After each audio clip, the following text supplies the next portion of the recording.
ভারতের উড়িষ্যার পুরীতে রথযাত্রা উৎসবের সবচেয়ে বড় আয়োজন ছিল। সনাতন শাস্ত্র মতে শ্রী শ্রী জগন্নাথ দেব ভাই বলরাম বোন সুভদ্রাকে নিয়ে মাসির বাড়ি বেড়াতে রথে চড়ে যাত্রা শুরু করেন। আর সেই রথের রশিতে টান দেওয়ার মধ্য দিয়ে হিন্দু ধর্মের মানুষ পুণ্য লাভ করেন। এমন বিশ্বাসের কারণে পুরীর রথযাত্রায় লক্ষ লক্ষ পুণ্যার্থী সমবেত হয়েছিলেন।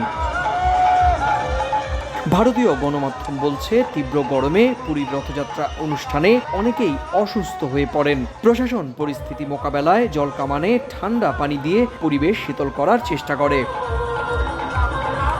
পশ্চিমবঙ্গের দীঘা সমুদ্র সৈকতে এবার থেকে রথযাত্রা উৎসবের সূচনা করেন মমতা বন্দ্যোপাধ্যায়। শুক্রবার দুপুরে রথের রশিতে টান দিয়ে রথযাত্রার আনুষ্ঠানিক উদ্বোধন করেছেন তিনি। এর আগে স্বর্ণের ঝাড়ু দিয়ে রাস্তা পরিষ্কার করতেও দেখা গিয়েছে তাকে।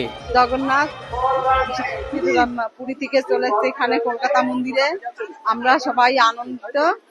জয় জগন্নাথ। ভালোভাবে যাতে আমরা একটু সুস্থ সবল ভাবে থাকতে পারি। ভগবান আজ আমাদেরকে উপরে এত কৃপা করছে যে আমরা ভগবান আজ রাস্তায় নেমে এসছে সব ভক্তদেরকে দর্শন দেওয়ার জন্য। এদিকে গুজরাটের আহমেদাবাদে রথযাত্রা অনুষ্ঠানে যোগ দিতে নিয়ে আসা বেশ কয়েকটি হাতির মধ্যে একটি হাতি দলছুট হয়ে দৌড়তে শুরু করলে ভয় পেয়ে অনেকে রাস্তায় পড়ে আহত হয়েছেন। হিন্দু ধর্মে কথিত রয়েছে, ভগবান শ্রী শ্রী জগন্নাথের মায়ের বাড়ি থেকে মাসির বাড়ির উদ্দেশ্যে রওনা হন। 7 দিন পর আবার উল্টো রথে নিজের গৃহে ফিরে আসেন। সুব্রত আচার্য, সময় সংবাদ, ভারত।